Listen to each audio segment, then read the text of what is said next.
अस्सलाम वालेकुम dear viewers, कहिए क्या हाल है। उम्मीद है आप अच्छे होंगे और खूब मेरी वीडियोस को एंजॉय कर रहे होंगे। अगर आप वाकई एंजॉय कर रहे हैं तो ज़्यादा से ज़्यादा इसको सब्सक्राइब करें। मैं हैरान होती हूँ वो लोग टीवी पे जो व्लॉगर्स आते हैं जिनकी लाखों की तादाद में सब्सक्राइबर हैं, वो अपने हर प्रोग्राम में कहते हैं कि मेरे प्रोग्राम को सब्सक्राइब करें। और मैंने सोचा कि चले मैं भी कह के देखती हूँ क्या हो सकता है कि कहने से ज़्यादा सब्सक्राइबर बन जाते हो, क्योंकि हमें तो खुशी होती है जितने ज़्यादा सब्सक्राइबर होंगे उतना ज़्यादा हमें ये फुलफिलमेंट होगी कि इतने लोग हमारे प्रोग्राम को देख रहे हैं, सुन रहे हैं और अप्रिशिएट कर रहे हैं। चले जी, ये तो हो गई बात।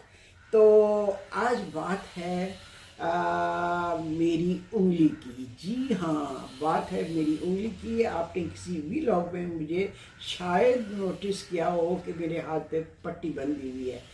तो ये पट्टी इसलिए बंधी हुई है कि मुझे पिछले दिनों सर्जरी से गुजरना पड़ा, फिंगर सर्जरी। और वो क्यों?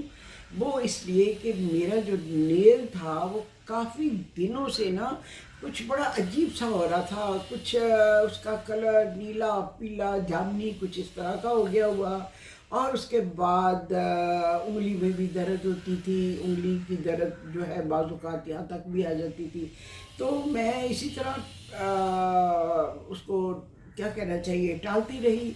फिर मुझे किसी ने कहा कि नहीं, ज़रूर मुझे इसको इन्वेस्टिगेट कराना चाहिए कि ये क्यों ऐसा हो रहा है। क्योंकि मेरी डॉक्टर दोस्तें कहती थी कि फिंगर फंगस जो है ना, फिंगर नेल की फंगस बहुत रेयर है।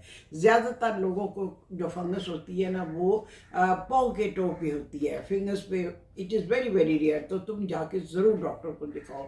सो जनाब जी, मैं बहुत अच्छी डर्मेटोलॉजिस्ट को के पास गई और उन्होंने मुझे ये देख के कहा कि आपके नेल की होगी सर्जरी। मैंने कहा ठीक है, आप कर दें। और मेरा ख्याल था कि वहाँ जो मैं कुर्सी पे उसके ऑफिस में बैठी हूँ तो वो कोई चीज़ पकड़ेगी और पकड़ के मेरे नेल को यूँ बाहर निकाल देगी। लेकिन जनाब, जब उन्होंने कहा कि ऑपरेशन थिएटर में आप चलें, तो मैंने कहा क्यों ऑपरेशन थिएटर में क्यों? तो उन्होंने कहा वहाँ पे जाके ये आपकी फिंगर की सर्जरी होगी, यहाँ ऑफिस में नहीं हो सकती। खैर, मैं जाके कुर्सी पे बैठती, मेरा ख्याल था कि कुर्सी पे बैठा के वो कुछ नाखून को कर देंगे। उन्होंने कहा नहीं, ये जो थिएटर की टेबल है इस पर आप लेट जाइए। मैंने कहा कमाल है कि नाखून की इतनी सी जरा चीज़ है। तो एनी हाउ मैं लेट गई। उसके बाद मेरे हाथ के ऊपर ना बाकायदा एक इस तरह की शीट जैसे डाली गई, जैसे कोई ऑपरेशन। ये मैं सारी चीज़ें इसलिए बता रही हूँ कि आप में से अगर किसी को इस प्रोसीजर से गुजरना हो तो उसे थोड़ी सी जानकारी हासिल हो कि भी किस तरह से ये प्रोसीजर किया जाता है।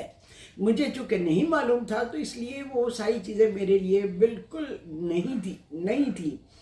तो जनाब जी, मेरे हाथ के ऊपर एक सफ़ेद सा कुछ ऐसा डाल दिया गया जिसमें से सिर्फ मेरी फिंगर बाहर थी, बाकी सारा हाथ कलाई तक उसमें कवर था। उसके बाद जो पेनफुल प्रोसीजर था ना, वो ये था कि मेरी फिंगर में, उंगली में 3 अदद इंजेक्शन लगाए गए उसको सुन करने के लिए। ठीक है, उसको उंगली को यानी आप समझ ले कि एनेस्थीसिया दिया गया। उससे पेन तो बहुत हुई, लेकिन मैंने कोई आवाज़ नहीं निकाली। बस मैंने आंखें ज़ोर से बंद की। और उसके बाद जनाब जी, मेरा हाथ ऐसे लगा जैसे कोई पत्थर का बना हुआ है और उसका वज़न 100 ग्राम बढ़ गया हुआ है। तो नेल को पुल करने का मुझे पता ही नहीं चला कि कब वो पूरे का पूरा नेल जड़ में से पुल हो गया। तो उसकी मुझे बिल्कुल कोई तकलीफ़ नहीं हुई। लेकिन तकलीफ़ जो हुई वो मुझे हुई इंजेक्शन से। 3 जगह पे इंजेक्शन लगाए गए मेरे। तो उसके बाद पट्टी शट्टी की गई खूब। उसके ऊपर कुछ ऑइंटमेंट्स वगैरह भी लिख के दी डॉक्टर ने, एंटीबायोटिक लिख के दी 7 दिन खाने के लिए। और मैं बड़े आराम से घर आ गई। और घर वालों को तो पता भी नहीं था, उनको सिर्फ इतना ही पता था कि बेटा भी चुके अमेरिका से आया हुआ है। तो मैं इतना ही कह के गई कि ज़रा अपना नेल दिखाने जा रही हूँ डॉक्टर को कि क्यों वो पेन हो रहा है और उसमें ये कलर्स उसके क्यों इतने चेंज हो गए।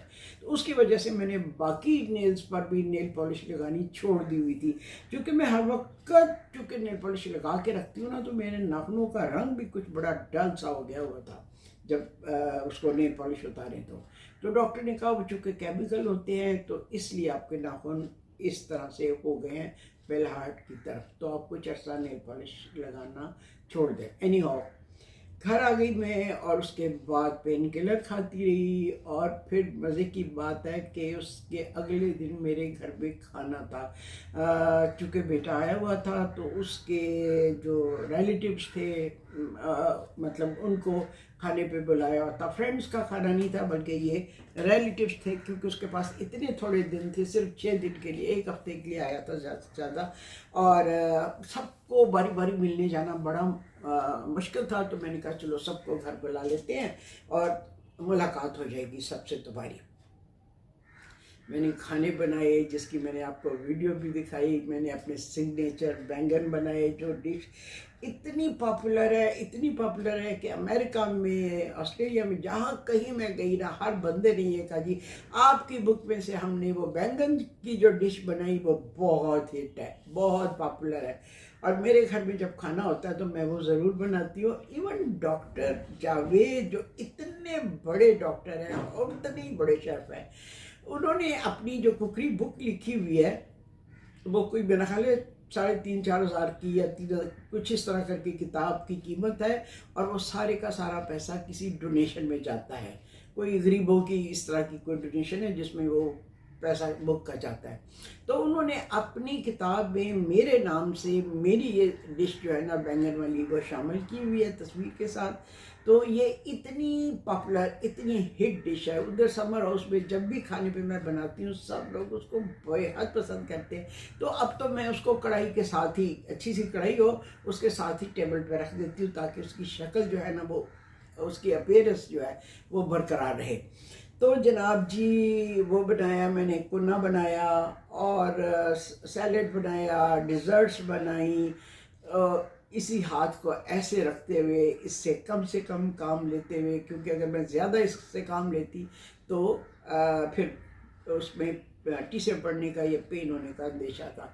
तो एनी हाउ बहुत अच्छा हो गया। और ये मैंने आपको अपनी उंगली की कहानी इसलिए बताई कि अगर खुदा न खास्ता किसी को इस किस्म की प्रॉब्लम हो तो पहली बात है फ़ौरन शुरू में ही डॉक्टर को दिखा दें, मेरी तरह डिले ना करें। और फिर उसके बाद जो कुछ होता है यानी नाखून को पुल करने का जो प्रोसीजर है वो भी मैंने आपको एक्सप्लेन किया, ताकि अगर कभी किसी को कोई ऐसा मौका हो तो उसको पहले से पता हो कि इसका क्या प्रोसीजर है। मेरे दिमाग में ये था कि जब डॉक्टर ने कहा कि आपका नाखून निकालना पड़ेगा तो मैंने कहा निकाल दे। मेरा ख्याल था वहीं बैठे बैठे अपनी दराज में से वो कोई टूल निकालेंगी, नाखून को पकड़ेंगी तो यूँ निकाल देंगी। अच्छा, तो इसलिए मैंने आज सोचा कि आज का व्लॉग मैं इस जानकारी के बारे में देती हूँ ताकि मेरी तरह कोई इससे इग्नोर न रहे। और फिर यह है कि जल्द से अब तो अल्हम्दुलिल्लाह ठीक है और कोई मुझे इस तरह का मसला नहीं है। इसके बावजूद मैं अच्छा जब काम करती हूँ ना तो मैं इसके ऊपर प्लास्टिक का कोई ग्लव जो है ना वो चढ़ा लेती हूँ ताकि ये मतलब पानी से महफूज रहे, गीला होने से महफूज रहे। ठीक, तो ये थी जनाब आज की जानकारी की बात, जिसमें सिर्फ और सिर्फ मैंने फिंगर स्टोरी सुनाई ताकि लोगों को पता चल सके कि ये भी एक चीज़ें ज़िंदगी के साथ साथ चलती रहती हैं। ठीक है, जहाँ और हज़ारों चीज़ें चल रही होती हैं उनमें से कभी कभार कोई इस तरह की चीज़ भी आ जाती है। अब मैं आपसे इजाज़त चाहती हूँ। आपके कमेंट्स बहुत अच्छे होते हैं जिनका मैं पूरी तरह कोशिश करती हूँ कि उसी वक्त जवाब लिख दूँ, लेकिन जब अगली वीडियो आ जाती है तो फिर पिछले जो है ना कमेंट्स रह जाते हैं जो काफ़ी देर बाद लोग लिखते हैं। तो फिर उसका अगर कभी नज़र पड़ जाए तो मैं जवाब दे देती हूँ, अदरवाइज़ फिर रह जाते हैं। तो बाकी अगर आपने कोई बात किसी ने सियासत के बारे में की है तो मैं एक्सप्लेन करूं कि प्लीज़, मुझे सियासत की ABC भी नहीं पता, मुझे सियासत से कोई दिलचस्पी भी नहीं है। दोनों बड़ी सियासी पार्टीज़, तीसरी का तो वजूद भी नहीं था, बारी बारी मेरे घर ज़रूर आती थी कि मैं उनकी पार्टी में शामिल हो जाऊँ, लेकिन मैं कहती थी नहीं, मुझे नहीं सियासत से कोई दिलचस्पी, ना ही नॉलेज, तो इसलिए मैं सियासत में नहीं आना चाहूँगी।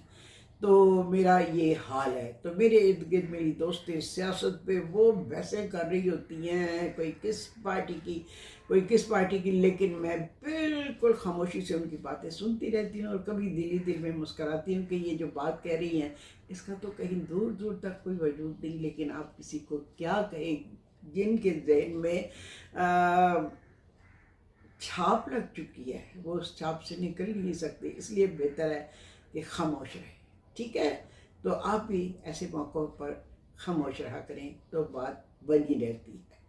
ठीक, अल्लाह हाफिज़। मैंने सोचा ये भी एक्सप्लेन कर दूं कि मेरे से आप ये प्लीज़ तवक्को ना करें कि मैं सियासत के बारे में बातें करूंगी या पिछले दिनों जो हालात थे मैं उस पर अपने कमेंट्स करूंगी। तो प्लीज़ प्लीज़, थैंक यू, अल्लाह हाफिज़।